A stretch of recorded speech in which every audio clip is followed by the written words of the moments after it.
धस्य ज्ञानाञ्जनशलाकया चक्षुरुन्मिलितं येन तस्मै श्रीगुरवे नमः।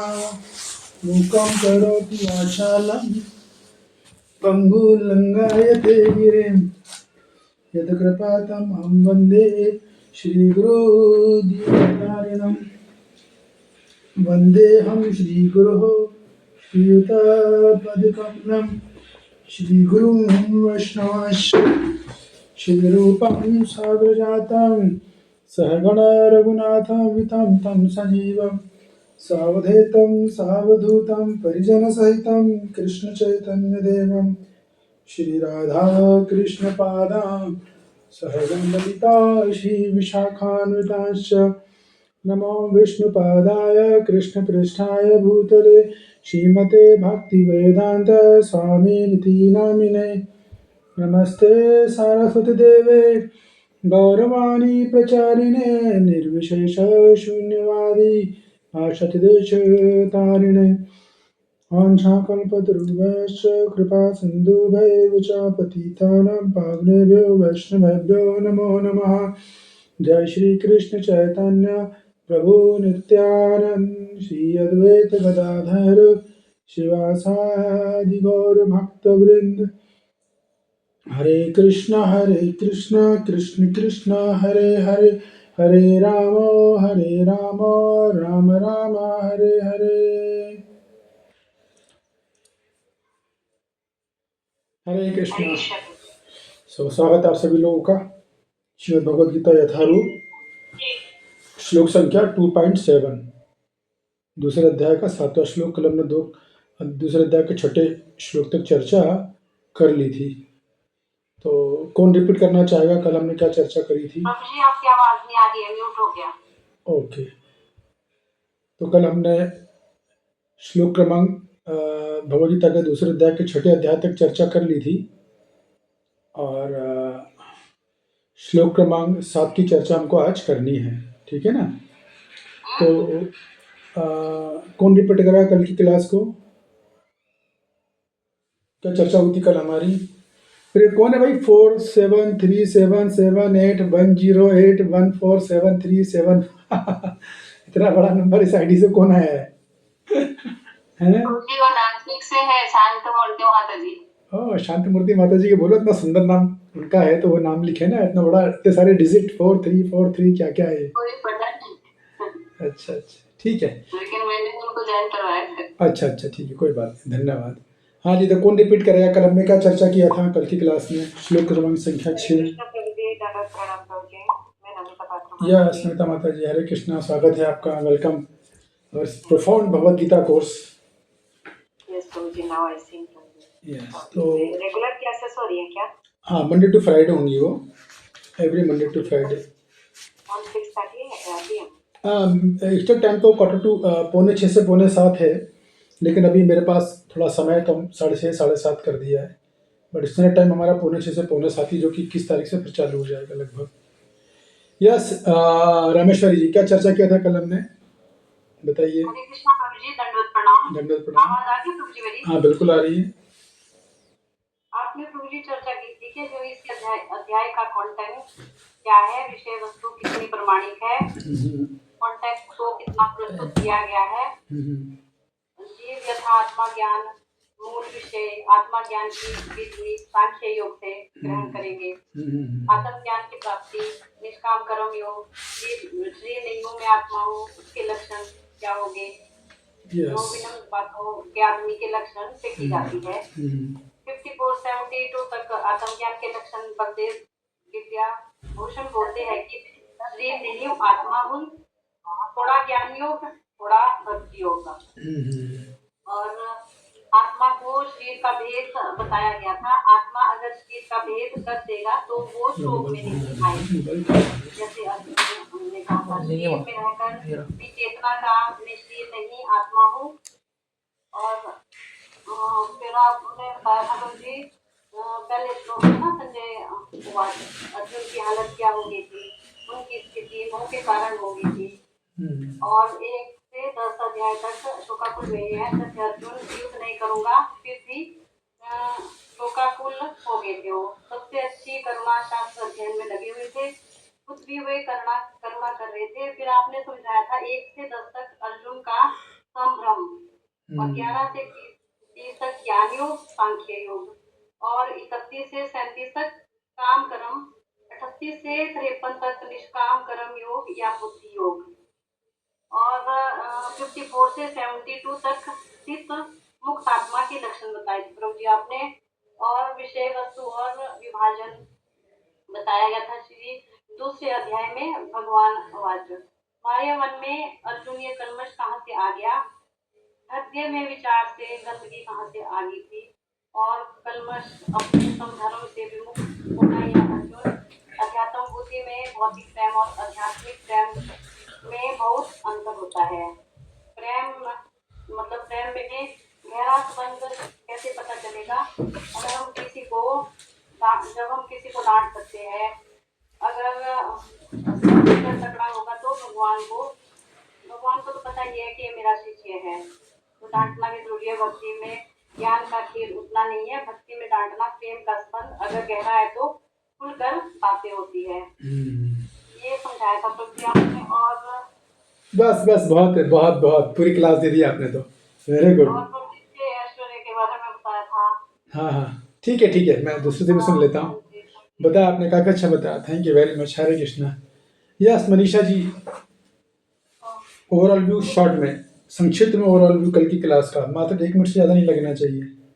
ओके प्रभु जी, हरे कृष्णा साधक नाम।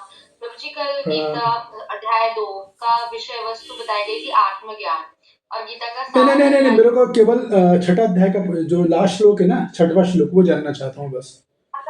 बाकी तो रामेश्वर जी ने बता दिया। 2.6 क्या चर्चा हुई थी हमारी, बस मुझे जी इसकी चर्चा ये थी कि इसमें प्रभुपाद बताते कि अर्जुन का जो मानसिक द्वंद्व चल रहा है, तो कि जीतूं या हारूं, उनको अपना धर्म पता है फिर भी वो निर्णय नहीं ले पा रहे थे उसमें ना, कि अपना धर्म निभाऊं या अपनी भावनाओं का पालन करूं। तो इसमें विश्वनाथ चक्रवर्ती जी बताते कि उनको आत्मबोध की कमी के कारण अर्जुन इस कंफ्यूजन की स्थिति उनके लिए उत्पन्न हुई थी। और शंकराचार्य जी भी कहते हैं कि आत्मज्ञान उनमें नहीं था, और उसमें रामानुजाचार्य का भी ये मत है कि भक्ति और धर्म की कमी है अर्जुन की। हाँ, एक मिनट सुनिए, आत्मज्ञान जो है वो विश्वनाथ चक्रवर्ती पाद नहीं बोल रहे हैं, आत्मज्ञान जो है वो शंकराचार्य जी बोलेंगे, है ना। हाँ, आत्मबोध विश्वनाथ चक्रवर्ती जी ने बोला था। आत्मबोध नहीं, वो शंकराचार्य जी है। आत्मबोध आत्मज्ञान एक ही बात है, अलग अलग चीज नहीं है वो। जी तो शंकराचार्य जी बोलेंगे उसको। हाँ ओके ठीक है, तो मैंने कुछ गड़बड़ कर रही होगी। नहीं बड़ी कोई बात नहीं, ठीक है, नो प्रॉब्लम। तो बढ़िया था। अब मैं एक मिनट पहले रिकॉर्डिंग पर लेके आपको 2.6 श्लोक पे लेके जाता हूँ, और फिर हम क्लास अपनी चालू करते हैं, ठीक है ना। ओके,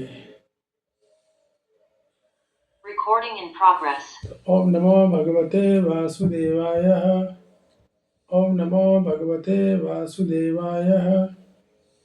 ओम नमो भगवते वासुदेवाय। तो हम 2 मिनट पहले कल के श्लोक की थोड़ी सी चर्चा कर लें, बाकी पूरा बता ही दिया है रामेश्वरी जी ने, मेन पॉइंट तो सारे, लेकिन थोड़ा एकेडमिक साइड से,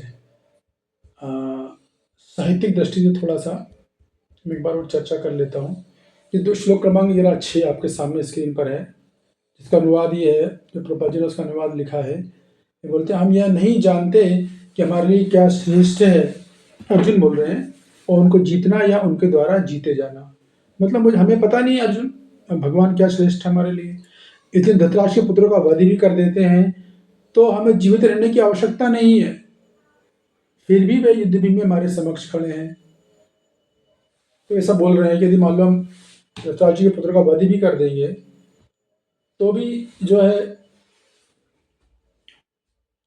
हमें तब भी जीवित नहीं रहना चाहिए, ये बोल रहे हैं वो।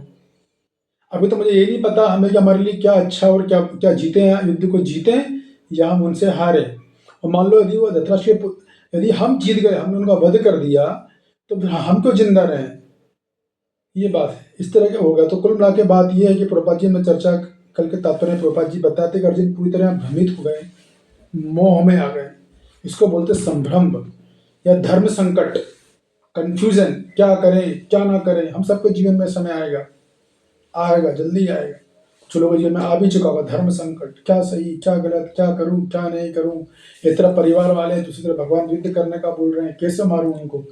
तो प्रभुपाद जी बोलते हैं अपने तात्पर्य में कि अर्जुन को ये भ्रम है, ये उनको क्या है, शुद्ध ज्ञान के अभाव के कारण है। उनका शुद्ध ज्ञान का मतलब क्या है कि मैं भगवान का अंग हूं, भगवान का दास हूं, मेरा कर्तव्य भगवान की सेवा करना, ये ज्ञान अभी अर्जुन को नहीं है। और ममता, पारिवारिक ममता है, उसके कारण अर्जुन को ये संभ्रम हो गया है, मोह में आ गए हैं वो। तो अब इसी एक मोह के कारण वो अपना कर्तव्य भूल रहे हैं कि मेरा कर्तव्य इस समय में क्षत्रिय हूं, मुझे मेरा कर्तव्य युद्ध करना, वो भूल रहे हैं। क्यों? मोह के कारण, संभ्रम के कारण। तो अर्जुन के निर्णय लेने की क्षमता जो एकदम कमजोर पड़ गई है। तो अब ये ऐसी संभ्रम की स्थिति में क्या होगा समाधान? तो समाधान ये है कि भगवान के द्वारा दिव्य ज्ञान ग्रहण किया जाए, ये समाधान होगा। तो अगले श्लोक में प्रभुपाद जी जो है इसको भगवान की श्री कृष्ण की शरणागति से जोड़ने वाले हैं। फिर बल्देव विद्याभूषण ने बताया था अपनी गीता भूषण में कि ये जो है अर्जुन को धर्म संकट आ गया है। क्यों आ गया है? क्योंकि उनको अपना जो धर्म है, अर्जुन का धर्म का क्षत्रिय धर्म, उसका ज्ञान नहीं उनको, ऐसा बलदेव विद्याभूषण बोलते हैं। जो उनकी स्थिति हो गई है, अर्जुन निर्णय नहीं ले पा रहे, मोहजनित हो गए, वो अपने क्षत्रिय धर्म का ज्ञान नहीं है, इसलिए वो धर्म संकट में आ गए। ये बात है। विश्वनाथ चक्रदीपाद जो है, मनीषा जी, विश्वनाथ चक्रदीपाद जी जो है वो भावनात्मक पक्ष से अपना तात्पर्य देते हैं और वो बोलते हैं कि अर्जुन के मन में जो करुणा और जो मोह है वो सांसारिक संबंधों का परिणाम है। जो करुणा उनमें उत्पन्न हुई है ना, और जो मोह, वो सांसारिक संबंध है उनके, मतलब अपने संबंधियों को संसार की दृष्टि से देख रहे हैं, इसलिए वो असमंजस की स्थिति में आ गए हैं, अपना कर्तव्य नहीं समझ पा रहे हैं। लेकिन वो ऐसा बोलते हैं कि ये शोक अर्जुन के लिए बहुत अच्छा है। अर्जुन शोक कर रहे हैं ना, तो विश्वनाथ चक्रदीपाद बोलते हैं शोक बहुत अच्छा है। क्यों अच्छा है शोक? क्योंकि ये शोक ही उनको भगवान कृष्ण की शरणागति की ओर ले जाएगा। तो हमारे जीवन में हर वो शोक, हर वो दुख, हर वो कष्ट, हर वो तकलीफ वरदान है जो हमें भगवान श्री कृष्ण की तरफ लेके जा रही है। तो जीवन में जब भी कष्ट, दुख, तकलीफ आए, अभी अगले श्लोक में चर्चा करेंगे, तो हमें सीधे भगवान कृष्ण की ओर बढ़ लेना चाहिए। तो हमारी वो तकलीफ, हमारा कष्ट, हमारा शोक, हमारा मोह, हमारा संभ्रम भी भजन बन जाएगा, क्योंकि वही हमें भगवान की तरफ लेके जा रहा है। और यही कारण है कि भक्त के जीवन में मोह, शोक, मोह, भय जो आता है ना, तीन चीज़ों खास हैं। ये इसलिए भगवान देते हैं ताकि मेरी तरफ शरणागति तेजी से बढ़े, ये बात है। और जो अपने एक आचार्य रामानुजाचार्य जो विशिष्ट द्वैत के दर्शन वाले, भी बताता हूँ मैं क्या होता है। तो वो बड़े अच्छे तरीके से बोलते हैं कि अर्जुन का जो मोह है क्यों है, जीव और ईश्वर का भेद नहीं समझ रहे हैं, इसलिए उनको मोह है। जीव का कर्तव्य क्या है? ईश्वर की आज्ञा का पालन करना, इसलिए वो मोहग्रस्त है।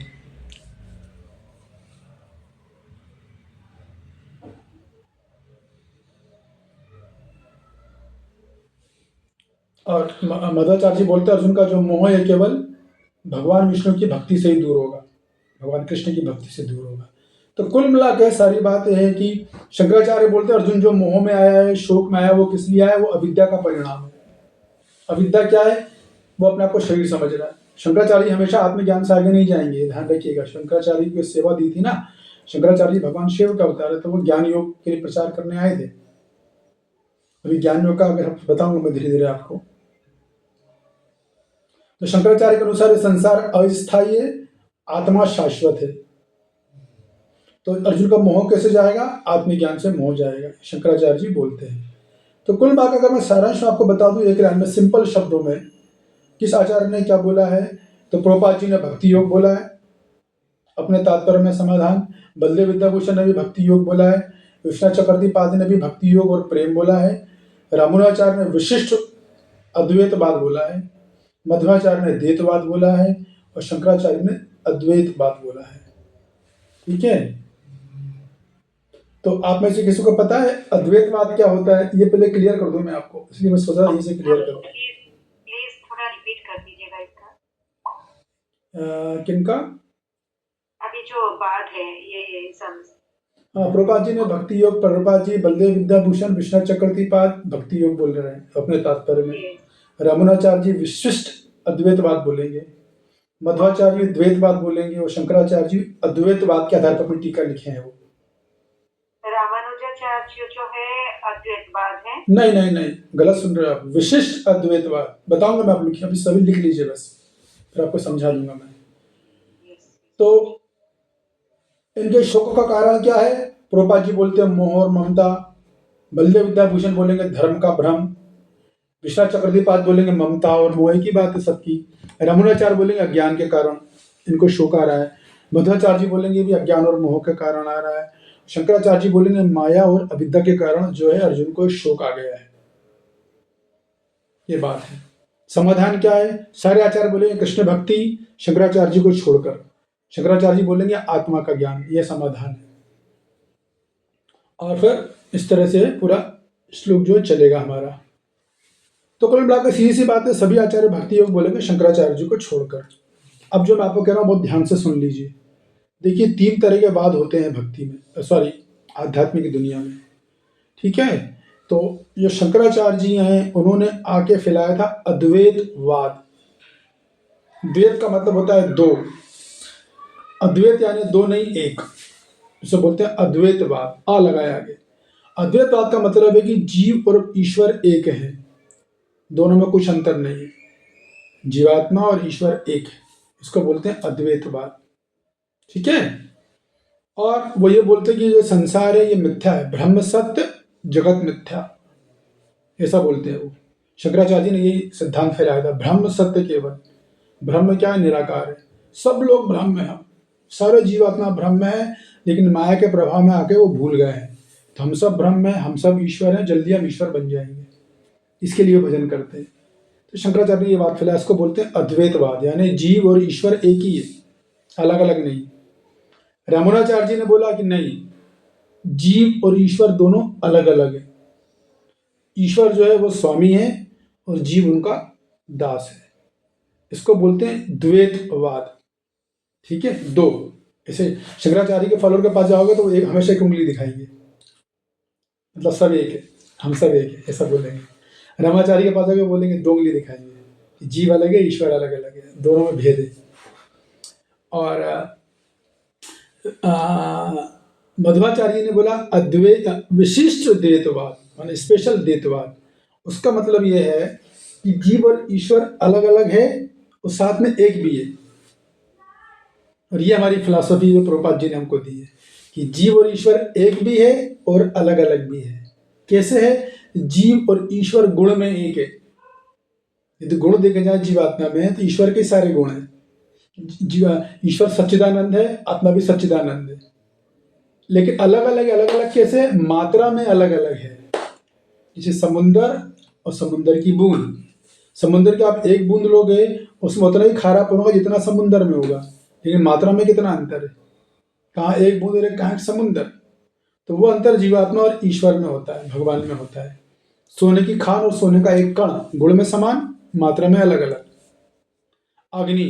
अग्नि की चिंगारी और अग्नि गुण में समान है, दोनों में ताप है, दोनों में प्रकाश है, लेकिन अंतर कहाँ है? मात्रा में है। तो इसको बोलते हैं विशिष्ट अद्वैतवाद। और चैतन्य महाप्रभु और महाप्रभुपाद जी ने इसी को फॉलो किया है कि जीव ईश्वर एक है गुण की दृष्टि से, लेकिन मात्रा की दृष्टि से अलग अलग है। किसी को कुछ पूछना इस विषय में भी? केवल द्वैत अद्वैतवाद में, द्वैत अद्वैतवाद, द्वैतवाद और विशिष्ट द्वैतवाद में कुछ डाउट है तो पूछ लीजिए अभी।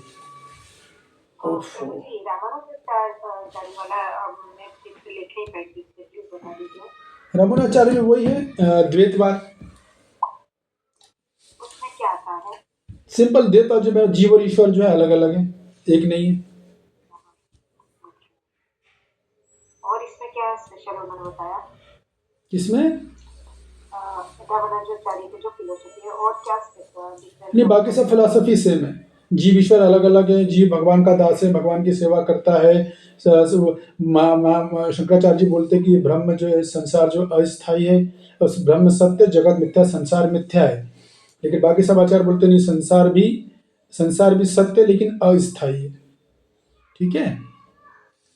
और एक इनका बता रहे था, लाइक शंकराचार्य का हमने रेखा, माध्वाचार्य रेखा, रामानुजाचार्य रेखा विद्या। तो सबका एक है, बस शंकराचार्य मध्वाचार्य में डिफरेंस, शंकराचार्य मध्वाचार्य में डिफरेंस है, बाकी सबका एक है, बाकी सबका एक ही सिद्धांत है। ठीक है, मैं लास्ट प्रश्न राकेश प्रभु का इसका बस नाम जो बताया था आपने रामानुजाचार्य और एक इनमें नाम था कौन सा था? अभी मुझे याद नहीं है, आप इससे बाद में पूछ लीजिएगा। राकेश प्रभु मैं आपका द्रोणाचार्य। हाँ मैं एक प्रश्न बोलूंगा राकेश प्रभु, इसके बाद में कोई प्रश्न नहीं लेने वाला हूँ, मुझसे आखिरी में प्रश्न पूछिएगा जो पूछना है, बीच में मेरे से कोई प्रश्न मत पूछिएगा। यस राकेश प्रभु। हरे कृष्ण प्रभु जी का नाम प्रणाम। प्रभु जी, ये विशिष्ट द्वैतवाद और अचिंत्य भेदवाद में क्या डिफरेंस है प्रभु जी? ये दोनों सेम है? नहीं, अलग अलग है, मैंने बताया ना। द्वैतवाद का मतलब है कि जीव और ईश्वर दोनों अलग अलग है, बस इसे बोलते हैं द्वैतवाद, दो उंगली। अद्वैतवाद का मतलब है कि जीव और ईश्वर एक है। जैसे विशिष्ट द्वैतवाद को महाप्रभु सुनिए, पहले सुनिए, आप लोग पहले सुनो फिर पूछना, पहले सुनिए जो मैं बोल रहा हूँ। अद्वैतवाद का मतलब है जीव और ईश्वर एक है, मेरी की उंगली देखो आप, इसे बोलते हैं अद्वैतवाद। द्वैतवाद का मतलब है जीव और ईश्वर अलग अलग है, दो हो गए। और विशिष्ट द्वैतवाद का मतलब है कि जीव और ईश्वर एक भी है और अलग अलग भी है, दोनों हैं, इसको बोलते हैं विशिष्ट अद्वैतवाद।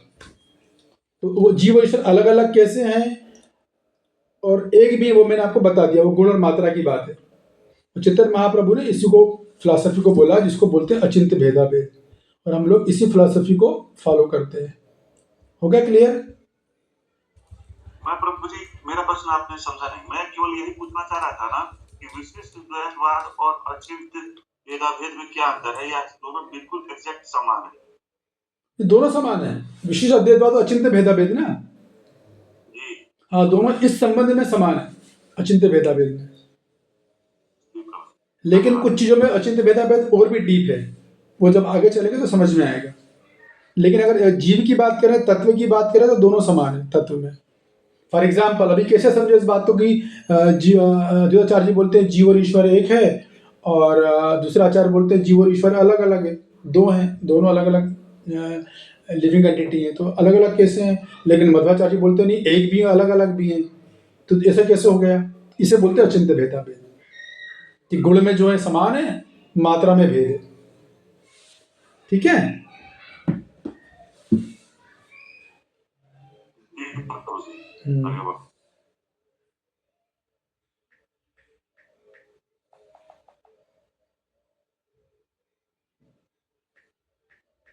तो हम जो है आगे चलेंगे।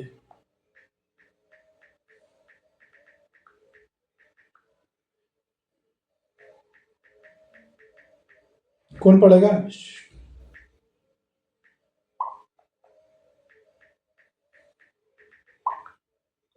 कौन सा पढ़ना है मैं बोल दूंगी। एक मिनट।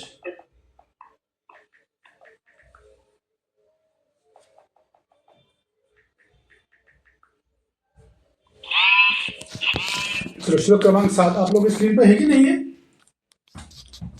नहीं होगा शायद, है बस ठीक है फिर। 6 है, एक मिनट मैं इनको ले लूँ जरा, एकदम भक्ता है, इनको लेकिन ले लूँ। नहीं पढ़ना है ना प्रभु जी? नहीं, 6 तो हो गया, 7 नंबर।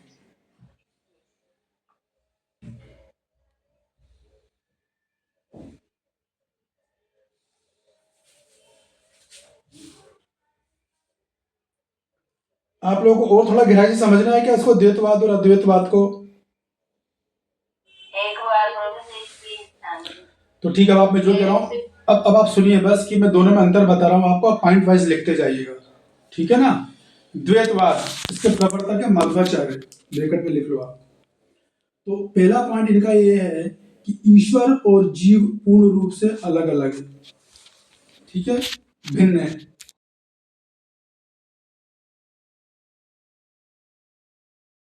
द्वैतवाद में क्या है? जीव और ईश्वर अलग अलग हैं,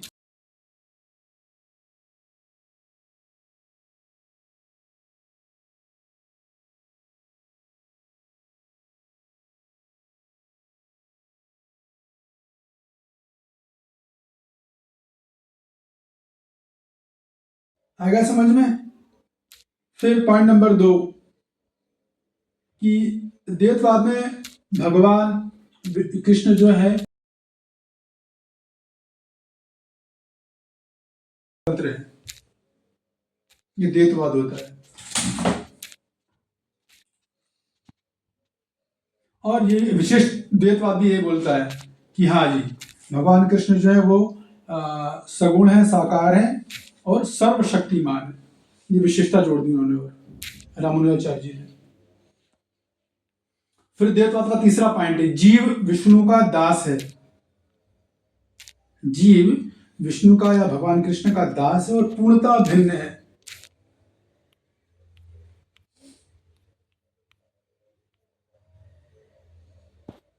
तो विशेष द्वैतवाद रमणाचार्य बोलते हैं हाँ सही है, जीव भगवान का दास है लेकिन वो उनके अधीन है।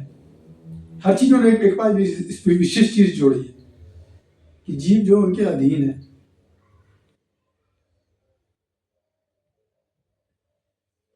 फिर चौथा पॉइंट देखिए, वो बोलते हैं मध्वाचार्य जी जो द्वैतवाद के प्रवर्तक हैं, बोलते हैं कि जीव में भेदभाव है, मतलब नित्य मुक्त है जीव होते हैं, मुक्त जीव होते हैं और बद्ध जीव। तीन तरह के जीव होते हैं। बद्ध जीव जैसे हम जैसे बद्ध जीव में आते हैं। फिर मुक्त जीव यानी जो बद्ध जीव मुक्त हो गए उनको बोलते हैं मुक्त जीव। और तीसरे नित्य मुक्त, मतलब जो कभी बद्ध थे ही नहीं, आध्यात्मिक जगत के लोग, वो नित्य मुक्त रहते हैं। तो बोलते हैं जीवों में तीनों में अंतर है।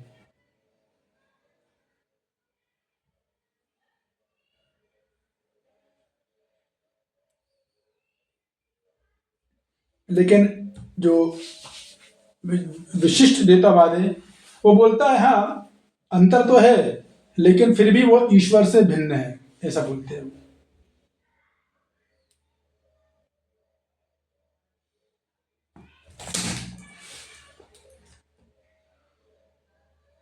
बाकी तो पता है कि हमारा विशिष्ट द्वैतवाद है उसमें बोलते हैं जगत वास्तविक है और भगवान विष्णु की भगवान कृष्ण ने इसकी रचना करी, उनसे आया है। तो यस, विशिष्ट द्वैतवाद भी बोलता है रामानुजाचार्य वहाँ जगत वास्तविक है, हम इस बात को मानते हैं, लेकिन जगत ईश्वर का अंग है, उनकी शक्ति है, ऐसा ये बात है। फिर द्वैतवाद बोलता है माया वास्तविक है, ईश्वर की शक्ति है, मतलब माया वास्तव में है, काल्पनिक नहीं है और वो ईश्वर की शक्ति है। तो विशेष द्वैतवाद भी बोलते हैं, रामानुजाचार्य बोलते हैं यस माया वास्तविक है लेकिन वो ईश्वर के अधीन है। मतलब कुल मिला के द्वैतवाद और विशिष्ट द्वैतवाद में अंतर ये है कि द्वैतवाद की सारी चीजें ली गई हैं, बस अपना जो उन्होंने एक विशेष चीज जोड़ दी उसमें एडिशनल, तो इसलिए होगा विशिष्ट द्वैतवाद। अब क्लियर हो गया आपको 5 बिंदु से? राधाकांत माता जी क्लियर हो गया? ठीक है। यस रामेश्वरी जी, अगर नहीं समझ में आया तो कोई बात नहीं, चिंता मत कीजिएगा। थोड़ा मैं बताने में हिचकिचा रहा है क्योंकि थोड़ा एक ग्रामेटिकल है, कुछ नए लोगों को समझ में नहीं आया तो कोई चिंता वाली बात नहीं है, आखिरी के श्लोक से सब क्लियर कर लेंगे। यस रामेश्वरी जी, प्रश्न है क्या? तो प्रश्न बाद में पूछूंगा, लूंगा मैं। प्रश्न बोलना है कुछ? ओ हाँ ठीक है पढ़िएगा। तो हम चालू करें श्लोक क्रमांक 7, अब चालू होगा।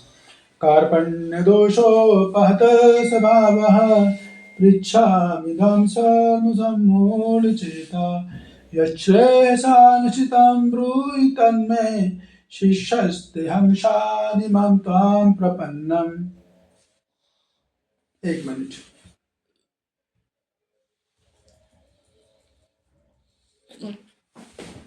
पढ़िए।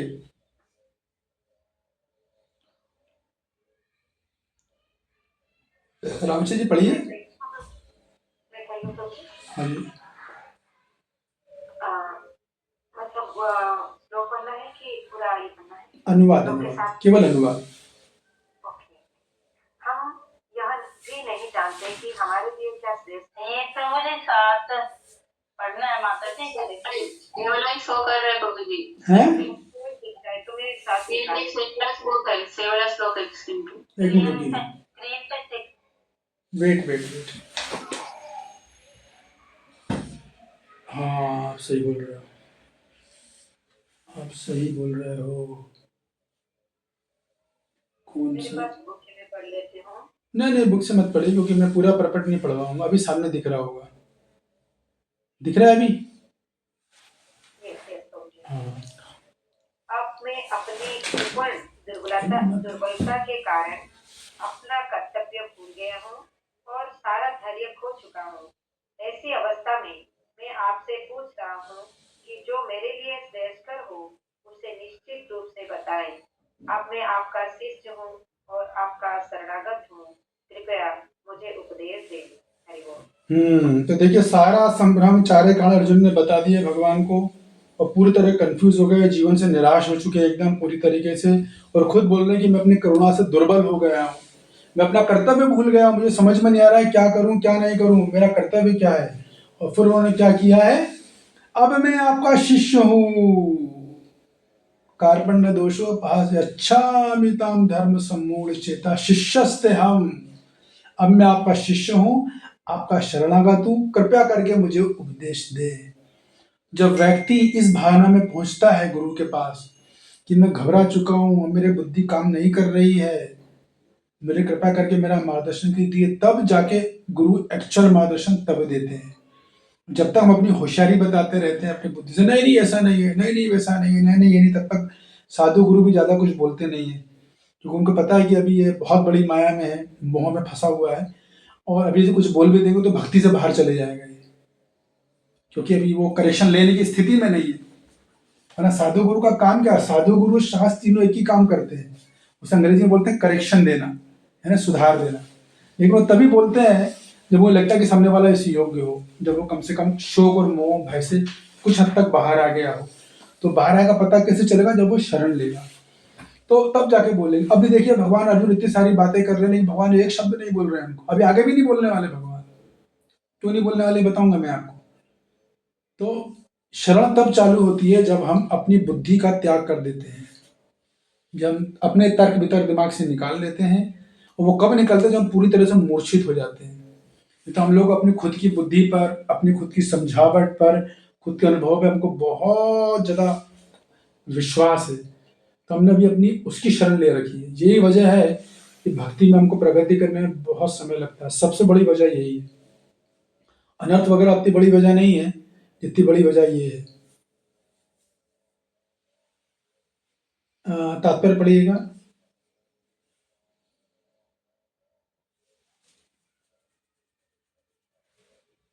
तात्पर्य पढ़िए, कौन पढ़ रहा है, यह शांति जानकी जी पढ़िए तात्पर्य। जय हिंद, दंडवत प्रणाम प्रभु जी। दंडवत प्रणाम। तात्पर्य प्रभुपाद जी के द्वारा, प्रभुपाद जी की जय। यह प्राकृतिक नियम है कि भौतिक कार्यकलाप की प्रणाली ही हर एक के लिए चिंता का कारण है। पग पग पर उलझन मिलती है, अतः प्रमाणिक गुरु के पास जाना आवश्यक है, जो जीवन के उद्देश्य को पूरा करने के लिए समुचित पथ निर्देश दे सके। मगर वैदिक ग्रंथ हमें ये उपदेश देते हैं कि जीवन की अनचाही उलझनों से मुक्त होने के लिए प्रमाणिक गुरु के पास जाना चाहिए। ये उलझने उस दावाग्नि के समान है जो किसी के द्वारा लगाए बिना फपक उठती है। इसी प्रकार विश्व की स्थिति ऐसी है कि बिना चाहे जीवन की उलझने स्वतः उत्पन्न हो जाती हैं। कोई नहीं चाहता कि आग लगे, किंतु फिर सबसे ऊपर थोड़ा सा एक मिनट जाए तो देख लीजिए प्रभुपाद जी ने क्या क्या सीधा बोल दिया है कि दुनिया की ऐसी जगह जिसमें हम रह रहे हैं, आप पग पग पर उलझने मिलती है, पदम पदम यत विद्याम न तेषाम, लगातार संकट, लगातार कष्ट हमारे जीवन में आता रहता है। और उसका हल क्या है, प्रमाणिक गुरु की शरण लेना। प्रमाणिक गुरु कौन है, मैं आपको पहले अध्याय से बताता चला रहा हूँ। प्रमाणिक गुरु मतलब जो शास्त्र का प्रमाण दे के बात करे, जो आदेश भी दे, सलाह दे, जो भी दे प्रमाण के साथ दे, तब जाके हमारे जीवन का उद्देश्य हल होगा। और हमें ऐसे गुरु के पास जो शास्त्र बोलते हैं उनके पास हमें जाकर शरण लेना चाहिए, वरना संसार तो दावाग्नि के समान है। जंगल में आग जो लगती है उसको बोलते हैं दावानल। तो जंगल में लगी आग की विशेषता पता है किसी को, क्या विशेषता होती है? यस कांता जी। हरे कृष्ण प्रभु जी, वो स्वतः ही रक्षा की है प्रभु जी, हाँ, उसमें आग लगाने की जरूरत नहीं पड़ती। जंगल में आग लगाने कोई जाता नहीं है, वो खुद लगती है, और वो इतनी भयानक लगती है, इतनी भयानक लगती है कि दुनिया की सारी आप फायर ब्रिगेड बुला लो, पूरा दस्ता बुला लो, अग्निशमन दस्ता भी बुला लोगे ना, तभी वो बुझती नहीं है। अभी जस्ट कुछ दिन पहले लगी है। कहाँ पर लगी है? लॉस एंजलिस में। आप में से कुछ लोगों को पता होगा, वहाँ पे बड़ा कार्यक्रम होता है 5 स्टार होटल में। तो वहाँ पे क्विज हुई, क्विज जैसे हमारी क्विज हुई थी ना, पहले बार जाकर 40 अध्याय में हम लोगों ने क्विज करी थी। वहाँ पर क्विज हुई थी कि कहाँ से आवाज आ रही है? म्यूट कीजिए भाई, कहाँ से हो रहा है? म्यूट कीजिए। तो वहाँ पर वो 5 स्टार होटल में बैठे हुए थे और वहाँ पर क्विज हुई, इसमें वोटिंग, पोल डला, वोटिंग हुई कि संसार का कंट्रोलर कौन है। तो ऑप्शन ए था हॉलीवुड के, वो उसमें जो लोग बैठे थे वो कोई साधारण लोग नहीं थे, बॉलीवुड के स्टार नहीं थे, हॉलीवुड इंटरनेशनल लेवल के स्टार बैठे थे, एक से एक। बिलियनियर बोलना तो बहुत छोटी मोटी बात है, जिनके 4-6 महल, महंगी महंगी गाड़ियां, ऐश्वर्यशाली जीवन। तो सबसे वोटिंग गई इस बात पर कि संसार के जो हॉलीवुड के स्टार हैं, क्रूज हैं, कॉक्स हैं, ये कंट्रोलर है। सेकंड ऑप्शन था मदर्स, दुनिया की माँ, तो उनको मात्र 3 वोट मिले थे। और तीसरा ऑप्शन था गॉड, उनको 0 वोट मिला था कि गॉड का इस दुनिया में कोई कंट्रोल नहीं है। वो जो उनकी होस्ट थी वो बोल रही थी हमारा शहर लॉस एंजलिस एक गॉडलेस, हमारा जो शहर है गॉडलेस सोसाइटी है हमारी, गॉडलेस हमारी हिल है। वहाँ एक हिल, इसका नाम है हॉलीवुड हिल, जहाँ पे बहुत बड़े बड़े धनीमान लोगों के बंगले हैं, वहाँ पर महंगी महंगी गाड़ियाँ, बहुत अरबों खरबों की लागत का एक बंगला है, ऐसे कई बंगले हैं लोगों के पास। तो बड़ा शराब पी रहे थे और मस्ती कर रहे थे, बड़े खूब हंस रहे थे, मजा कर रहे थे। There is no control on God, we are the controller of the whole world, हम दुनिया को कंट्रोल करते हैं, ये सब था। और उसके 4-5 दिन के बाद ऐसी आग लगाई भगवान ने, ऐसी आग लगाई, ऐसी आग लगाई कि आग बुझी। वो सारे का सारे जो बोले थे ना नो गॉड नो गॉड, अब वो बोल रहे हैं oh my God, oh my God, oh my God करके करा रहे हैं, क्योंकि वो फुटपाथ पे आ गए वो लोग। उनके सारे बैंक, एटीएम, पीटीएम सब जल गए, कुछ नहीं बचा, उनका पूरा बंगला जल के करोड़ों को उनके जो कोठियां थी वो राख हो गई हैं। वो आग अभी तक नहीं बुझी है। अभी सोचो, अमेरिका हमेशा चुनौती देता था कि हमारे पास दुनिया का बेस्ट यंत्र है आग बुझाने के लिए, ऐसा वो दावा करते थे। उनका बड़ा अहंकार था अपनी अपने विज्ञान पर, लेकिन कुछ अभी तक वो आग लगी हो नहीं बुझ पा रही है, ऐसी भयानक आग लगी। अब वो बिल्कुल भिखारियों का दर दर के, बल्कि ये स्थिति की भीख भी मांगे तो किससे मांगे, कोई है ही नहीं, बिल्कुल सब राख हो गया। पता नहीं कितने लाखों लोग उससे जल के भुन गए हैं। जैसे उन्होंने मुर्गियों को भूना था, भगवान ने उनको भून दिया। ऐसा हो गया है। तो यहाँ पे प्रभु तात्पर्य में ये बोल रहा, संसार में हमेशा कष्ट, दिक्कत, विपत्ति आती ही रहेंगी। ये संसार एक दावा न ले, मतलब हमें परेशानियां आपको मांगता थोड़ी है, दुख कष्ट तकलीफें हैं, सतह ही आती हैं वो तो, क्योंकि संसार का नेचर ही यही है। तो हल क्या है? प्रामाणिक गुरु के पास आप जाइए, उनसे अपनी बात कहिए। जब भी धर्म संकट की स्थिति आए, जब भी कोई निर्णय लेने में आपको परेशानी आए, तो साधु गुरु शास्त्र का आप सहारा लीजिए, उनकी शरण लीजिए, जैसे अर्जुन ने लिए। ये इस पूरे तात्पर्य का सार है जो मैं आपको पहले ही बता रहा हूँ, ठीक है ना। तो कुल मिला के प्रभुपाद जी इस बात पर जोर दे रहे हैं कि शिष्यत्व की स्वीकृति, जिस प्रकार अर्जुन ने अपने अहंकार का त्याग कर कर कृष्ण को गुरु में रूप में स्वीकार किया, उसी प्रकार व्यक्ति को अपनी खुद की समझ का अहंकार। देखो, बोलना बहुत आसान है कि मैं गुरुजी आपकी शरण में आ गया, या भगवान कृष्ण की शरण में, बोलने में क्या, लोग कुछ भी बोल देते हैं, समझते नहीं है इस बात को, कितना वजन है इस बात में।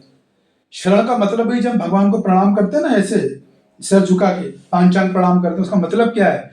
उसका मतलब है कि मैं अपनी बुद्धि का, अपने विचारों का, अपने अनुभवों का त्याग करता हूं। आज तक जो मैंने सीखा है वो सब मैं भूलता हूं, उसका मतलब ये है। और इसीलिए शरणागति बहुत कठिन पड़ जाती है। शरणागति का मूल मतलब है अपनी खुद की समझ, अपने विचारों का पूरी तरह से त्याग करना, जो कि आसान नहीं है। उसके लिए भगवान की बहुत पिटाई चाहिए, पिटाई लगती है उसके लिए, क्योंकि हम सब करोड़ों जन्मों से अपनी बुद्धि पर बहुत ज्यादा अहंकार है, बहुत हम अपनी बुद्धि की शरण लिए, मन की शरण लिए हुए हैं, उसको निकालना बहुत मुश्किल है। बाकी टीका लगाना, कपड़े पहनना, ये सब बहुत आसान काम है, घूमना, ये सब बहुत आसान है, क्योंकि सब बाहरी है ना। ये शरणागति जो अंदर का मामला है, शरणागति एक भाव होता है, दिखता नहीं शरणागति। आपने कितनी बुक डिस्ट्रीब्यूट करी ये पता चल जाएगा, आपने क्लास कैसी सुनी नोट से पता चल जाएगा, आपकी सारी क्रिया का परिणाम दिख जाएगा। शरणागति का परिणाम नहीं दिखेगा इतनी जल्दी, तो तभी दिखेगा जब जीवन में संकट आएंगे, विपदाएं आएंगी, तब पता चलता है ये वाकई भक्त वाकई में भगवान की शरणागति लिया हुआ है, क्योंकि तब भी वो उसी उत्साह, उसी भजन से भक्ति कर रहा है। उससे पता चलता है, ना कि बाहरी चीजों से। तो प्रभुपाद जी ये बोलते हैं कि जो है इनको अहंकार का त्याग किया, वैसे व्यक्ति को चाहिए कि अहंकार का त्याग करे, मन के अहंकार का त्याग करके जहां उसको प्रेरणा मिलती है वहां शरण ले, और फिर पूर्ण शरणागति ले। कि अर्जुन बोल रहे शिष्यस्ते हम शादीमाम ताम प्रपन्नम, मतलब मैं आपसे ज्ञान प्राप्त करने के लिए आपके पूर्ण शरणागत हूं। मतलब कोई किंतु परंतु कुछ नहीं चलेगा। अब तो जो आपने बोल दिया वो मुझे पूरा का पूरा ग्रहण करना है। सर्वम एतम हृदम मन्ये, हे केशव आप जो बोल रहे हो मैं पूरा का पूरा ग्रहण करूंगा। ऐसा नहीं कि जो अच्छा लगा वो ग्रहण कर लिया, जो पसंद नहीं आया, जो कठिन लगा वो छोड़ दिया। ऐसा शरणागति नहीं होती है। शरणागति मतलब जो बोला वैसा का वैसा पूरा ग्रहण करना है। और प्रभुपाद जी तात्पर्य में गुरु की आवश्यकता पे बल देते हैं कि जब भी व्यक्ति जीवन के धर्म संकट में फंसेगा, कर्तव्य पालन में भ्रमित होगा, तब उसको गुरु की शरण लेनी चाहिए। ये पूरे तात्पर्य का सार है। उदाहरण के लिए सपोज करो, प्रभुपाद जी ने हमने चर्चा की थी, ये परिचय में बात आई थी कि जब व्यक्ति कोई गंभीर रूप से बीमार हो जाता है तो वो क्या करता है, डॉक्टर के पास जाता है, डॉक्टर की शरण लेता है, और वो डॉक्टर जो जो उसको उपचार बताते हैं सब करता है। दिन में 3 बार दवाई खानी है, खाएगा, पानी से खानी है कि दूध से खानी है, खाना खाने के पहले खानी है, खाना खाने के बाद खानी है, कितने घंटे सोना, जो जो डॉक्टर बोलेगा, डूज और डोंट दोनों फॉलो करने पड़ते हैं। ये करो वो भी फॉलो करना है, ये नहीं करो वो भी फॉलो करना है, तब वो रोगी दूर होता है। वैसे ही शरणागति ली जाती है, इसको बोलते हैं रियल शरणागति। और फिर बल्ले विद्याभूषण पे अपनी टीका में इस बात को बताते हैं कि हाँ भाई अर्जुन ने जो है वो वही बात बोल रहे हैं बाकी सब आचार्य तो, कि पूर्ण शरणागति ली है, लेकिन अर्जुन का जो ये अर्जुन ने स्वीकार कर लिया है कि वो भ्रमित है बहुत और भगवान से मार्गदर्शन चाहता है। तो बल्ले विद्याभूषण पे टीका में भी ये गुरु के मार्गदर्शन की महत्व पर जोर देते हैं कि गुरु के मार्गदर्शन के बिना इस तरह का मोह आदमी के दिमाग से जा नहीं सकता, इस तरह की कर्तव्य विमुक्ता जा नहीं सकती। तो गुरु की आवश्यकता पर बल दिया है। सभी विद्यार्थी गुरु की आवश्यकता पर बल देते हैं। उदाहरण के लिए कोई विद्यार्थी है, गणित विषय उसको बहुत कठिन लग रहा है, परीक्षा सर पर, तो वो क्या करेगा, तब वो शरण लेता है। अभी एग्जाम का टाइम है, पास होना जरूरी है, नहीं तो पापा बाइक नहीं देंगे, मम्मी मारेगी वो वाला, अभी प्राण फंस गए हैं, तब एक्चुअली शरण प्राण फंसने पे लेता है एक्चुअल शरण। अनुकूल परिस्थिति में शरणागति उतनी आसानी से नहीं ली जाती इन जनरल। अगर वो पिछले जन्म का भक्ति तो बात अलग है, शरणागति तो हमेशा कष्ट में निकलती है। सही शरणागति इस परिस्थितियों में जब बिल्कुल धर्म संकट आ गया, कुछ समझ में नहीं आ रहा है, भगवान क्या करें, ऐसा लग रहा है भक्ति करके फंस गया, गलत आ गया, मैं आपकी भक्ति कर रहे हैं। ऐसा भगवान फंसाते हैं कभी कभी, सबको नहीं, जिनको अपना मानते हैं भयानक फंसाते हैं। और जितने आप शरणागति लोग कभी भगवान बहुत कड़ी परीक्षा लेते हैं, लेकिन कभी डरना नहीं चाहिए भगवान की परीक्षा से। भगवान की परीक्षा में मंगल ही मंगल है, आनंद ही आनंद है। उससे में थोड़ा कष्ट है, थोड़ी तपस्या है, मन चिल्लाएगा, लेकिन मन को बुद्धि के माध्यम से मारना पड़ता है, ये बात है। और सभी आचार्य जो है विष्णु चक्रदेव आदि गुरु के महत्व पर ही जोड़ देते हैं, भाई गुरु के बिना अध्यात्म उन्नति संभव नहीं। तो हमारे बलदेव विद्याभूषण, कृष्णा चक्रवर्ती पाद, शिला प्रभुपाद तीनों सी बात पे बल दे रहे हैं कि गुरु के बिना ज्ञान संभव नहीं है। ऐसे संभ्रम से, ऐसे धर्म संकट में गुरु के बिना बाहर नहीं निकला जा सकता। तो प्रभुपाद जी ने बलदेव विद्याभूषण को ज्यादातर फॉलो किए हैं, तीनों एक ही बात निकली है। अब रहा सवाल अपने रामानुजाचार्य जी का। रामानुजाचार्य जी का दर्शन क्या है, इसको नोट कर लो, विशिष्ट द्वैत दर्शन है। विशिष्ट द्वैत दर्शन का मैंने आपको बता दिया है। तो वही बात बोल रहे हैं वो, अरे फिर वही बात बोल रहे हैं वो कि जो है जीव ईश्वर अलग अलग होते हुए भी आपस में जुड़े हुए हैं, अलग अलग हैं लेकिन एक हैं। कैसे हैं, संबंध तो एक ही है ना, उनका संबंध तो एक ही है उनका। जीव का किसी से दास का संबंध है, वैसे अलग अलग है लेकिन संबंध में एक है। इस तरह बताया उन्होंने भी गुरु के ज्ञान पर महत्व दिया है कि गुरु भगवत ज्ञान पर महत्व दिया है। और उन्होंने भी एक आगे धर्म संकट के समय जैसे अर्जुन ने गुरु की शरण ग्रहण करी, हमको भी व्यक्ति को शरण ग्रहण करनी चाहिए। जिस प्रकार एक सेवक अपने स्वामी से मार्गदर्शन प्राप्त करता है, जिस प्रकार अर्जुन ने भगवान से मार्गदर्शन प्राप्त किया, उस प्रकार हमें भी जो है मार्गदर्शन प्राप्त करना चाहिए। मध्वाचार्य का देव सिद्धांत है कि यस ईश्वर और जीव पूरी तरह अलग अलग है। तो अर्जुन जीव अलग है, अर्जुन एक जीवात्मा है, उसका कर्तव्य भगवान से जुड़े। और शंकराचार्य जी जो है, ये तो आपको पता है, मैंने बताया, ये तो अद्वैत सिद्धांत के आधार पर अपनी टीका लिखे हैं। तो इन्हें भी टीका में ये लिखा जीव ब्रह्मा तो एक ही है भाई, फिर अर्जुन को भ्रमित प्रश्न आता है क्यों इतना परेशान है, तो बोलते हैं अर्जुन की अविद्या का परिणाम है। तो उसका भार कैसे आएगा, ज्ञान योग करना पड़ेगा, ज्ञान योग करके ब्रह्म से कर्तव्य कर लेगा और हमेशा के लिए संसार से मुक्त हो जाएगा। इस तरह से तरह तरह आचार्यों ने श्लोक पर अपनी अपनी टीकाएं दी हैं और ब्राह्मणाचार्य ने विशिष्ट द्वैतवाद बोला है, मध्वाचार्य जी ने भी द्वैतवाद और शंकराचार्य जी ने अद्वैतवाद बोला है। तो बाकी रामानुजाचार्य सभी आचार्यों ने गुरु की आवश्यकता पर बल दिया, मध्वाचार्य ने भी गुरु और भक्ति पर बल दिया है। शंकराचार्य जी ज्ञान और गुरु पर बल देंगे, वो उनका भी ज्ञान गुरु होता है ना, वो भी ज्ञान गुरु पर बल देंगे। तो ये सब बातें इस तरह से ये सिद्धांत आती हैं। लेकिन सार यही है कि जितने भी आचार्य सभी इस श्लोक के आधार पर ये बोल रहे हैं कि यस, एक शिष्य का गुरु से प्रगाढ़ संबंध होना चाहिए, शिष्य को गुरु की शरणागति लेनी चाहिए और उससे मार्गदर्शन लेना चाहिए। ये सभी आचार्य इस बात पर सहमत है। ठीक है, अब तात्पर्य पढ़िए आगे। मैं फिलॉसफी दे दी। हाँ जी, हरे कृष्णा प्रभु जी। कोई नहीं चाहता कि आग लगे, किंतु फिर भी वह लगती है और हम आध्यात्मिक व्याकुल हो उठते हैं। अतः वैदिक वाङ्मय उपदेश देता है कि जीवन की उलझनों को समझने तथा समाधान करने के लिए हमें परंपरागत गुरु के पास जाना चाहिए। जिस व्यक्ति का प्रमाणिक गुरु होता है वह सब कुछ जानता है। अतः मनुष्य को भौतिक उलझनों में ना रहकर गुरु के पास जाना चाहिए। यही इस श्लोक का तात्पर्य है। यस। आखिर आगे पढ़ो प्रभु जी। आगे पढ़िए। आखिर भौतिक उलझनों में कौन सा व्यक्ति पड़ता है? वह है जो जीवन की समस्या को नहीं समझता।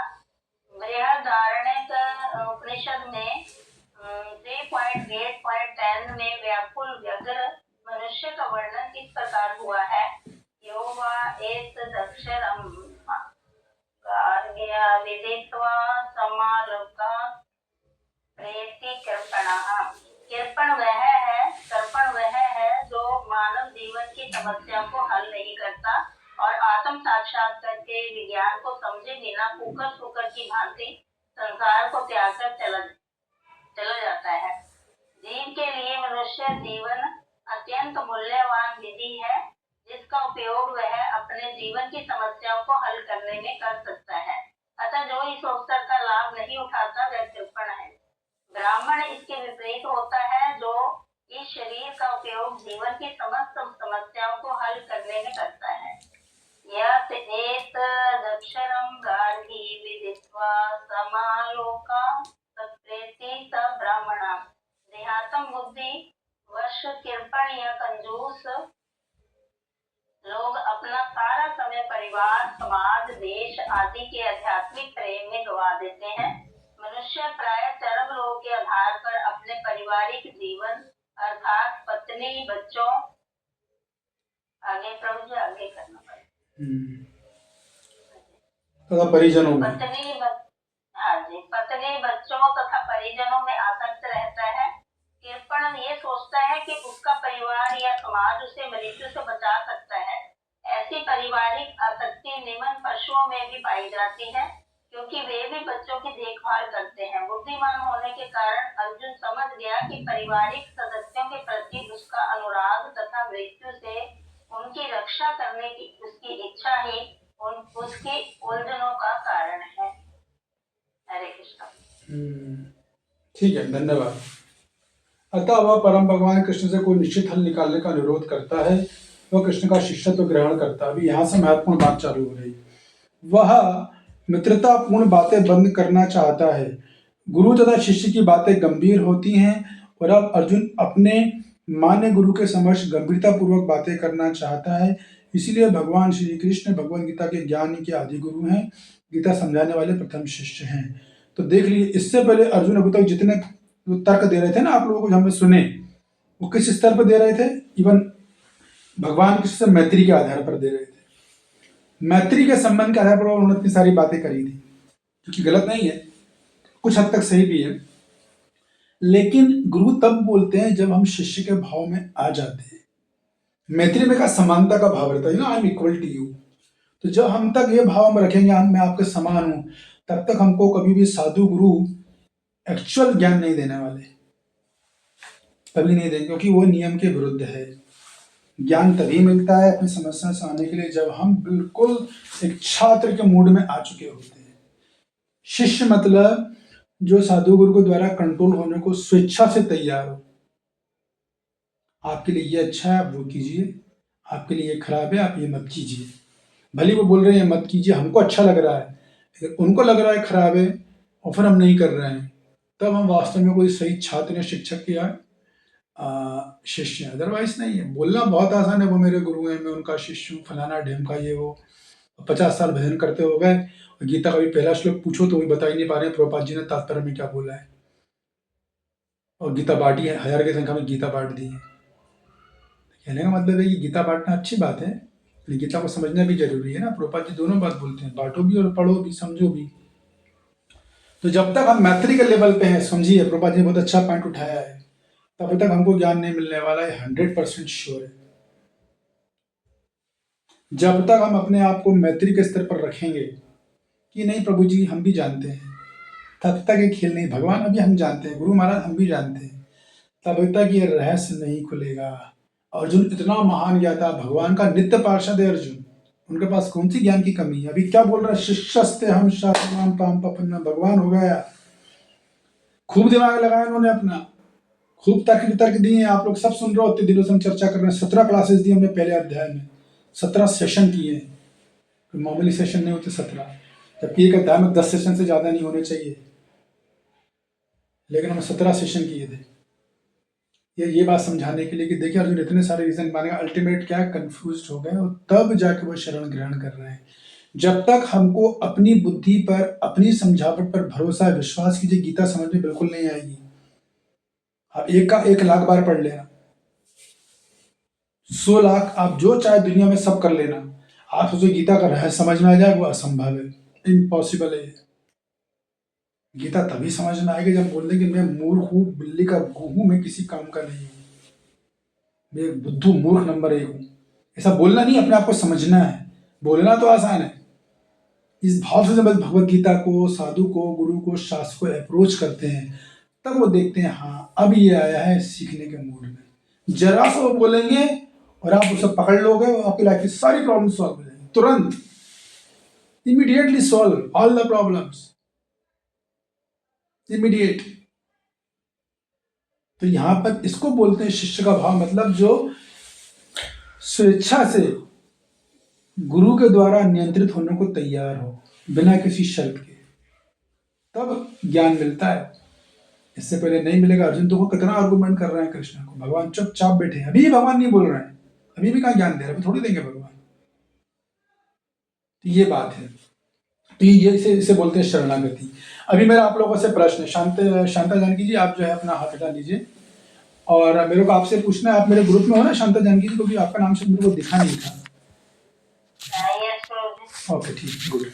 अब मेरा आप लोगों से प्रश्न है, जिसको उत्तर दे रहा हूँ हाथ उठाएगा, बोलेगा नहीं, मैं जिसका नाम बोलूंगा वो बोलेगा, कि क्या आप शास्त्र से कोई ऐसा उदाहरण दे सकते हैं जहाँ पर जिस प्रकार अर्जुन धर्म के संकट में आ गए, अर्जुन निर्णय नहीं ले पा रहे कि मेरा क्या कर्तव्य है, मैं क्या करूं क्या नहीं करूं, ऐसा कोई शास्त्र उदाहरण आप लोगों को याद आ रहा हो, संभ्रम की स्थिति आ गई हो और उन्होंने फिर भगवान की शरण ली हो।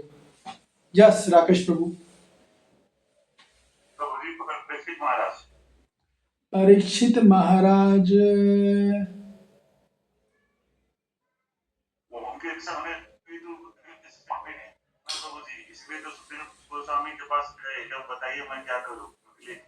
हाँ, लेकिन उसमें थोड़ा अंतर है कि अर्जुन जो थे, अर्जुन पूरी तरह संभ्रम में, परीक्षित महाराज संभ्रम नहीं थे, उनको तो पता था मुझे 7 दिन में मरना है, तो वो निर्भय थे, उन्हें मरने का भय था ही नहीं। हाँ, लेकिन कुछ हद तक हम ले सकते हैं उदाहरण आपका, कुछ हद तक तो ले सकते हैं, क्योंकि पूछा तो था उन्होंने, बताइए मरने वाले की क्या स्थिति है, मरने वाले का क्या करते हैं, प्रश्न पूछा था उन्होंने। तो यस, परीक्षित महाराज ठीक एग्जाम्पल है, गुड। यस कांता जी।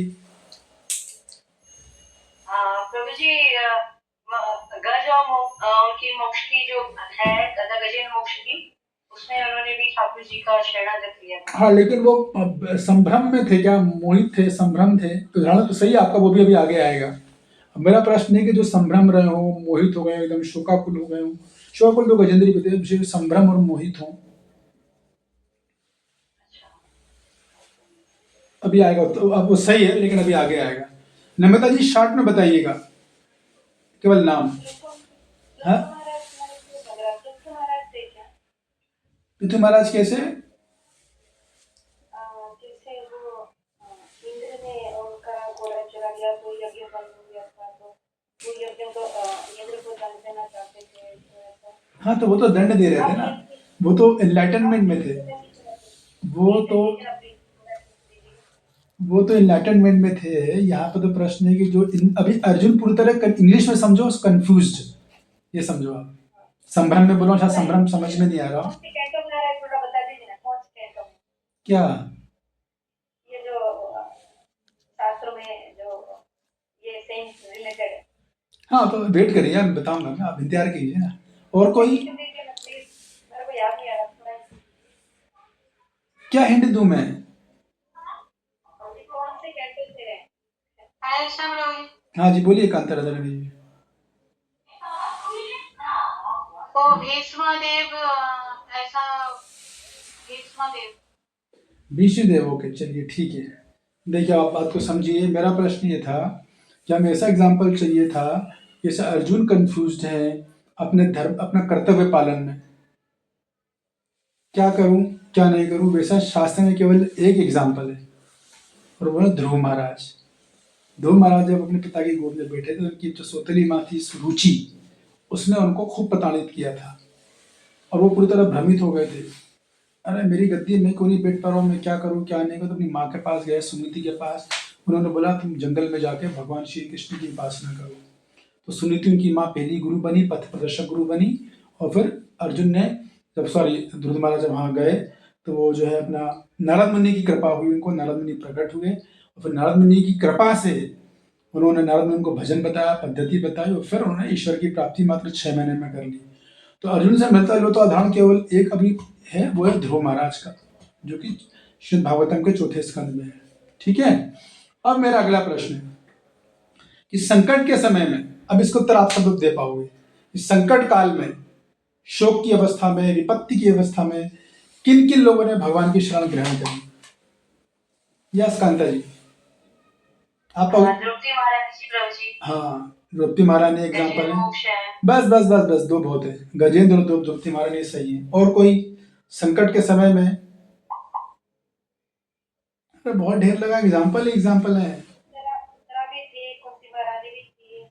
आप अभी हाथ डायरेक्ट मत बोलिए, हमारा प्रोटोकॉल है, जिसको बोलना होगा हाथ उठाएगा, फिर मैं जिसका नाम बोलूंगा वो बोलेगा, ठीक है ना। तो संकट काल के समय हमको जो है इस तरह से और उदाहरण होकर बताना चाहेगा मनीषा जी, आप। अरे भाई, आप लोग डायरेक्ट क्यों बोलते हो? I don't understand. क्या आप लोग हाथ उठाने में क्या दिक्कत है? ये रिकॉर्डिंग हो रही है यहाँ पर एक चीज की। बोल बोल के 17 सेशन से मैं की बात बोल रहा हूँ। यस कदम ललिता माता जी, बोलिए। पांचाली। हाँ द्रौपदी। हाँ, वो तो बोल दिया उन्होंने, पंचायत द्रौपदी का तो बोल दिया है। यस कांता राधा रानी माता जी, गजेंद्र। हो गया, वो तो बोल दिया गया है।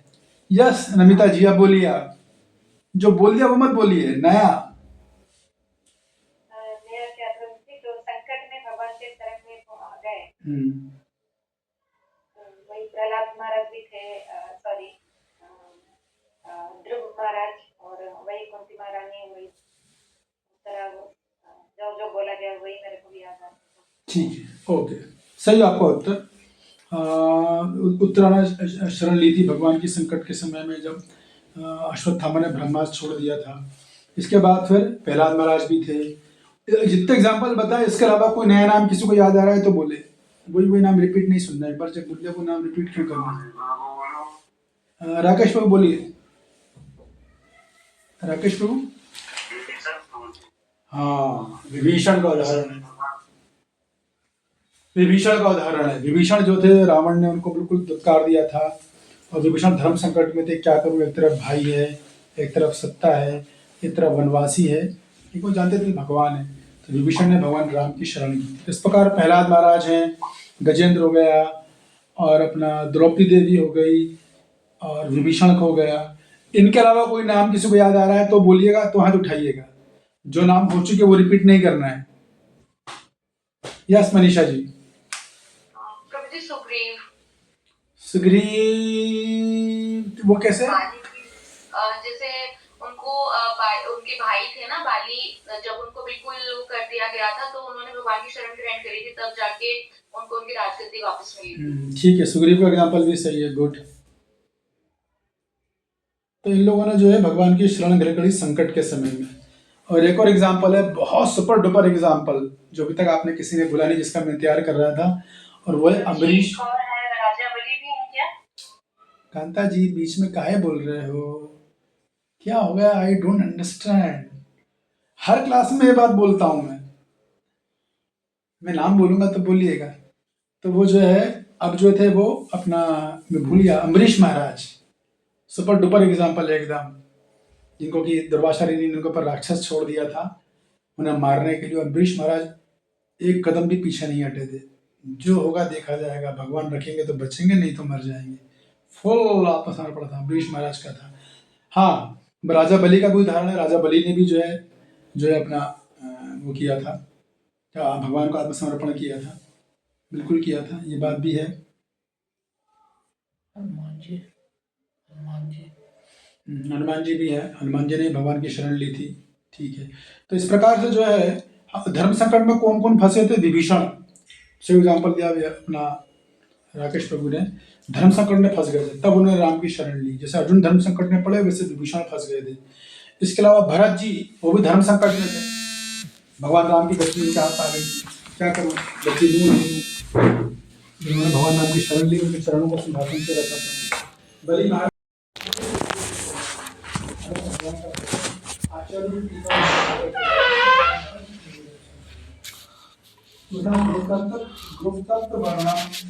कि भगवान को अपने रक्षक के रूप में वर्ण कर लेना। जैसे अब शादी होती है लड़की की, तो वो लड़के को वर्ण बोलते हैं ना, वरमाला। उसका मतलब क्या है कि हमने पति के रूप में तुम्हारा वर्ण किया है। तो वैसे एक भक्त भगवान को अपने पति के रूप में, अपने रक्षक के रूप में, अपने पालक के रूप में वर्ण कर लेता है। भगवान ही मेरे पालक हैं, तो जैसा पालन करेंगे मैं वैसा रहूंगा या रहूंगी। वही मेरे रक्षक हैं, तो जैसा रखेंगे मैं वैसी रहूंगी या रहूंगा। उसको बोलते हैं गुरुतत्व वर्णन। भगवान को अपने रक्षक पालक के रूप में वर्ण कर लेना। फिर पांचवा आत्मनिवेदन, जैसा कि मरखा जी ने बताया, पूर्ण शरणागति, यानी 100%। शरणागति तो है, लेकिन का 100% है क्या, ये आकलन का विषय अपना अलग अलग। और जिस प्रकार से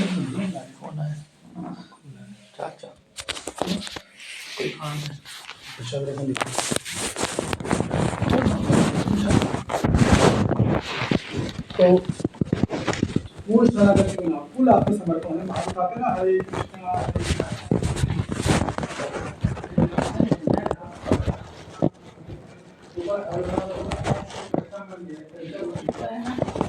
गुलाबी वाला मारो भी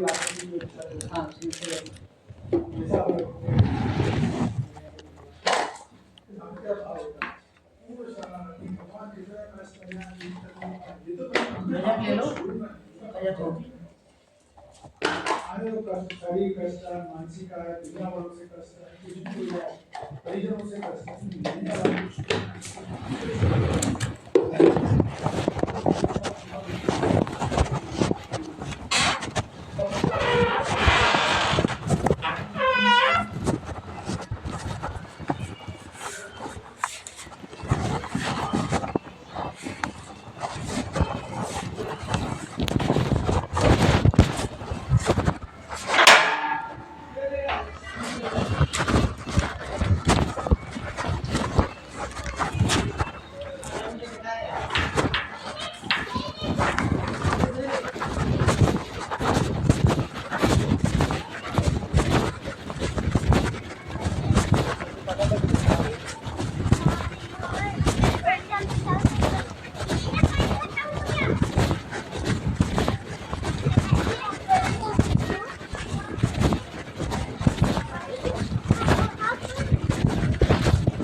ऑरेंज कलर की पन्नी है, अंदर से पैसा बाहर से ऑरेंज कलर तो कुछ कुछ चल अरे मैं नंबर मारी यार, मैं ले आती हूँ ये बोलो।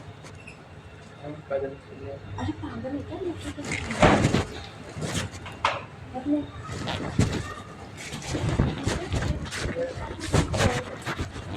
कैसे करो मैं पहुंच कौन पहले अगर नहीं समझ में आया तो फिर आ जाए, वैसे नाम लिखा होगा ऑरेंज कलर की है। बाहर से ऑरेंज है और अंदर से वाइट है। भैया जा रहे हो? हाँ जा रहे हो हाँ अभी? हाँ अब तो लगेगा होगा।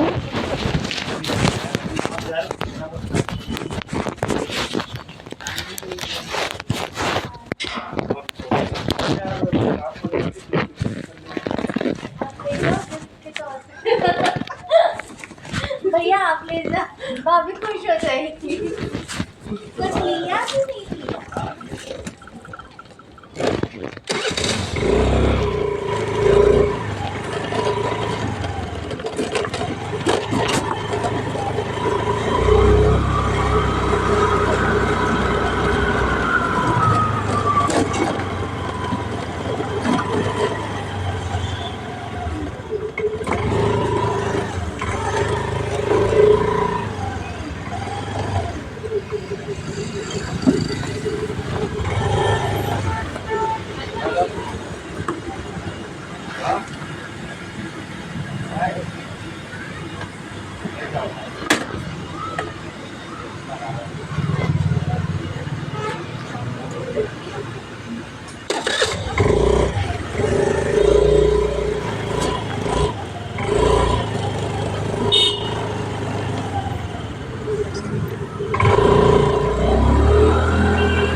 चल आगे 2 मिनट आए क्या चाहिए पैसे चाहिए फिर कुछ नहीं, चल आ जल्दी आ जा तू मैंने सारी को जल्दी से जाके हुआ नहीं तो मिल जाएगी। क्या नाम लिखा है मिल जाएगी उसका तो फोटो ले लें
बड़ा है बोलो ठंडी है काम धंधा है नहीं, ठंडी अलग। ऑरेंज वाला ऑरेंज लेकिन ना देखना पड़ती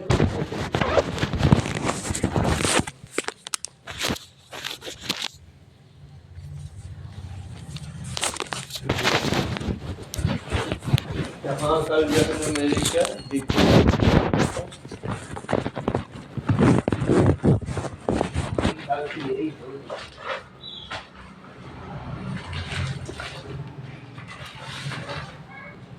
हाँ कि दिन में लिखा था फिर आपने भी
मायना नहीं रखता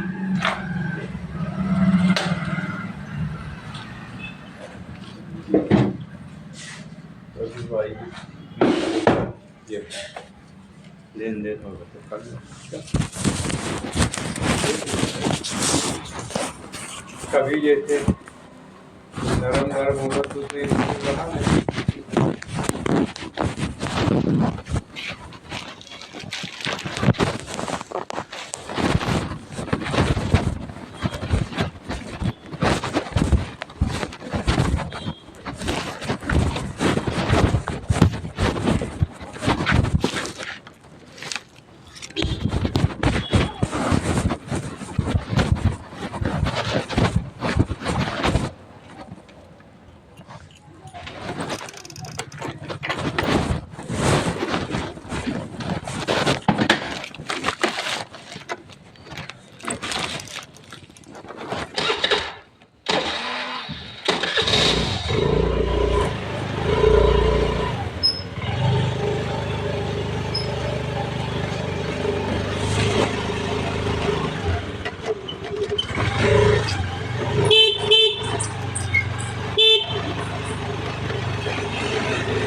कपड़े नहीं रखी है बस बस आजकल ये झूमर नामी दवा दी लगाती है बैठ वहाँ देखो आता हो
आ गया। अच्छा कल सुबह आप वहाँ जा रहे हो? हाँ। कल कितना पानी था जब पूरी टंकी करीब भरी हुई थी ना? हाँ। और सवेरे इतना खाली कैसे हो गया? रात भर में वो मोटर चलाया होगा तभी तो। हाँ? तो टंकी लीकेज नहीं है ना फिर? नहीं ना। वो पानी चला करके छोड़ देते होंगे, 10-20 मिनट छोड़ दिया ना ओवरफ्लो हो जाता होगा। आज फोटो खींच के लाए हो? नहीं आज बोला ही नहीं था।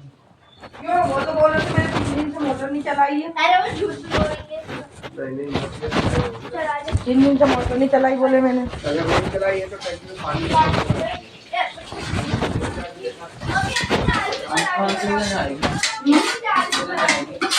थोड़ी देर रुक जा, मैं सब्जी बनानी बची है, आलू उबलने में लेकर आई थी, उबलने में थोड़ा टाइम लग गया था। वहाँ से वो नमक का डिब्बा उठाना भैया,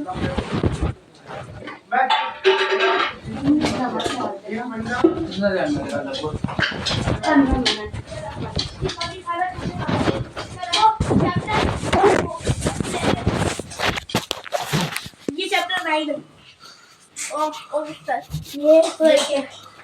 ये राजे हम अपनी आईडी दिखाता हूँ तेरे को, खुद की आईडी मत दिखा। अरे सड़ी सड़ा ही नहीं है यार, ये देख, अच्छी बात है। ये देख, आर्यन, ये देख, आर्यन गो।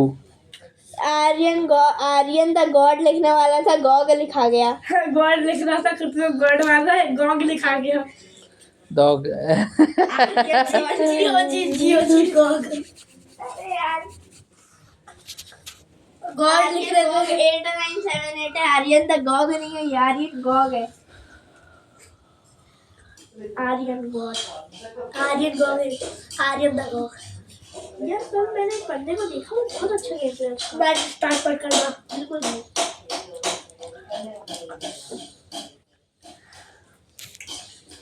उधर जा रहा था पराठा। तेरे लिए मैं काफी हूँ, देखो देखो ये ज़माने से पूरा ये ले, वो तू खा अपना। हाँ, पहले मेरे को ले। मेरे को मिलना चाहिए।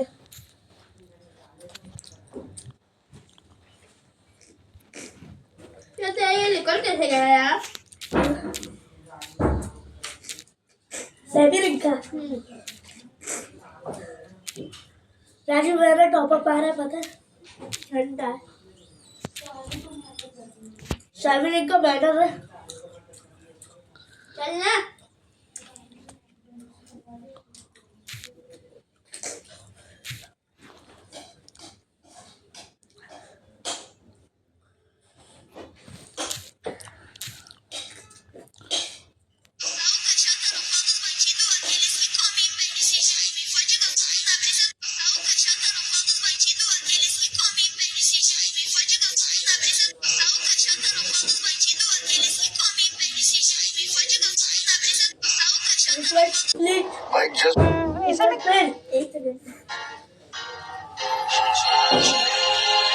अगर याद करना है स्टीफन रिएक्शन तो स्टोरी याद करो। स्टीफन एक बंदा है जो रशियन साइंटिस्ट है, तो रशियन से आपको RCN मिल जाएगा, रशियन। अब देखो इंडिया में रशियन किस चीज के लिए फेमस है? CHO के लिए फेमस है। CHO समझ क्या होगा, समझदार आदमी। तो रशियन से CHO मतलब एल्डिहाइड। क्या बात है, ये है हमारा एल्डिहाइड। अब दोस्तों, अब रशियन है, CHO है, CHO तो पानी कैसे निकलेगा? पानी को निकलेगा H2O। अब स्टीफन का S पकड़,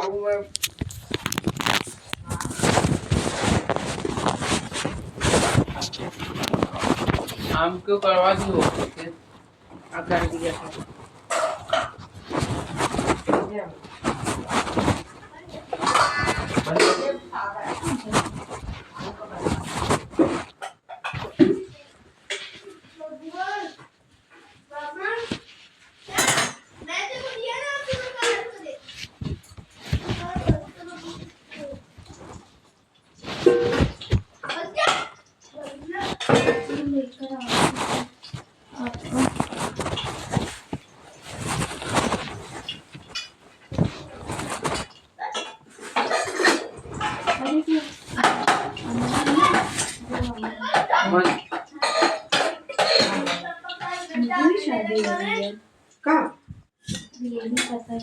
ये तो लव मैरिज करने वाला था ना।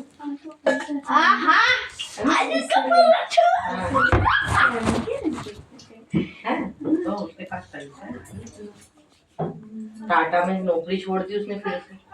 हाँ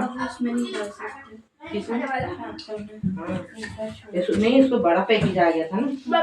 पराठा मैं नहीं खा पाऊंगा। क्यों? अब दूध अचार खींच करते हैं। आलू का पराठा अभी नहीं बना है, जो तू सोच रहा है ना वो अभी नहीं हुआ है। अरे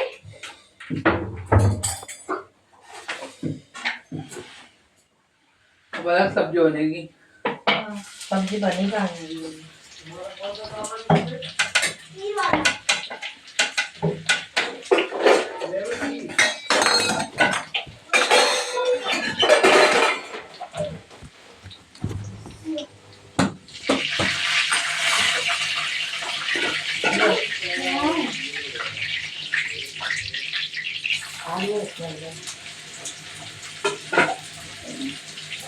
इसमें डाल देना। मैं चिकन दे दूँ।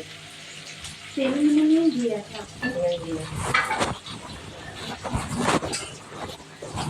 क्या आर्यन अमन तुम लोग यहाँ से हट जाओ। इसमें दे देना। मैं दे रही हूँ पर हट जाओ।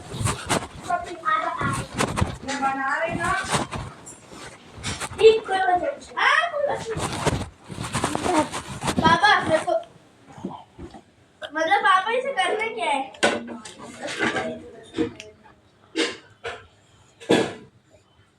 पापा इसमें नहीं दिया है। पापा इसमें नहीं दिया है। क्या इसमें नहीं दिया है। क्या नहीं दिया? वो ये वाला क्वेश्चन इसमें। उसे क्या मतलब बनाओ ना उसको फिगर बना करके स्क्वायर बनाना है। स्क्वायर में क्या पहले देखो स्क्वायर बार ऐसे नहीं इसमें लिख करके एक पूरी बात सुनो। जब बोल रहा हूँ ना उब तक करो। इसका मैं फाइंड करूंगा।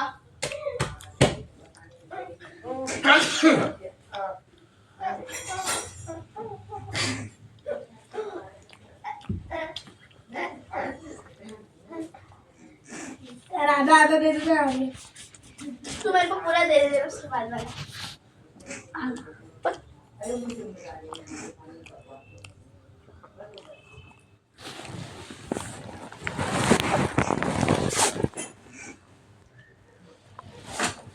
ये छोले भटूरे।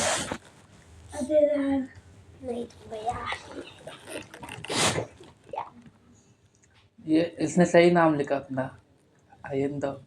डॉग डॉग नहीं डॉग। डॉग।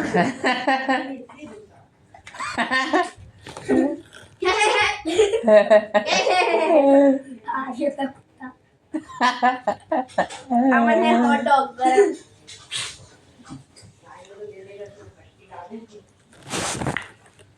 ये वही लाइन बोलता है जो अपन बोलते हैं। नई लाइन नहीं आती इसे।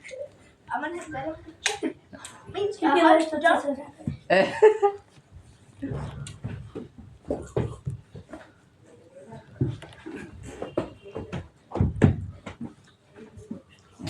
आयन डॉग गोद गॉड देख गया मैं। क्या ओए क्या कर रहा है? पैंट उतार रहा हूँ। उतार भी नहीं पाएगा। चड्डी उतार दूंगा। पैंट उतार। मेरे पास मैजिकल पावर है। गुस्सा मेरे पास मैजिकल पावर है। खड़े हो काट दूंगा। सपने देखना अच्छी बात है। खा लेना। आ रहा ना।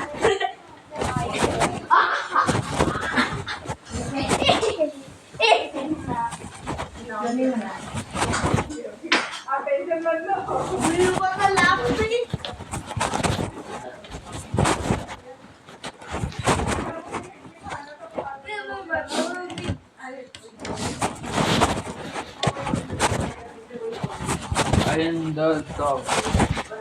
Basically, the hog.